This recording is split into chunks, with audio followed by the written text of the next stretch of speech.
Hi guys, চলো তোমাদের সঙ্গে আজকে একটা রেসিপি শেয়ার করা যাক। এটা কিন্তু আমার ভীষণ পছন্দের রেসিপি। তো চলো শুরু করছি। প্রথমে কড়াইতে সর্ষের তেল দিয়ে দিলাম, তারপর দিয়ে দিলাম ইলিশ মাছ। হ্যাঁ, অবশ্যই এটা ইলিশ মাছেরই একটা রেসিপি।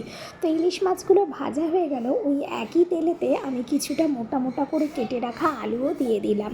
তারপর দিয়ে দিলাম কিছুটা হলুদ গুঁড়ো আর লবণ দিয়ে ভালো করে আলুটাকে ভেজে নিয়ে তুলে নিলাম। এরপর হচ্ছে আরও একটু কড়াইতে তেল দিয়ে তারপর আমি বেগুনগুলোকেও সুন্দর করে ফ্রাই করে নিলাম। মানে জাস্ট হালকা একটু ফ্রাই হয়ে গেলেই হবে। তারপর তেলটা কমে গেছিলো, তাই আরও কিছুটা একটু তেল দিয়ে তাতে দিয়ে দিলাম কালো জিরে আর দিয়ে দিলাম কিছুটা কাঁচা লঙ্কা। এইবার একটু ভালো করে নাড়াচাড়া করে এর মধ্যে দিয়ে দিচ্ছি একটু হলুদ গুঁড়ো আর দিয়ে দিচ্ছি একটু লবণ। তবে হ্যাঁ, লবণটা দিয়েছি সেটা কিন্তু ভিডিওতে আসেনি, সেটা আমি ক্লিপটাই শ্যুট করতে ভুলে গেছি। যাই হোক, তো এবারে দিয়ে দিলাম একটু জল দিয়ে দেওয়ার পরে আমি দিয়ে দিলাম আলুগুলো ঢাকা দিয়ে বেশ কিছুক্ষণ ফুটিয়ে নিয়েছিলাম, মানে সিদ্ধ করে নিয়েছিলাম। তারপর যখন এরকম ঝোলটা ফুটে উঠেছে তখন এখানে মাছ আর ভেজে রাখা বেগুনটা দিয়ে দিলাম।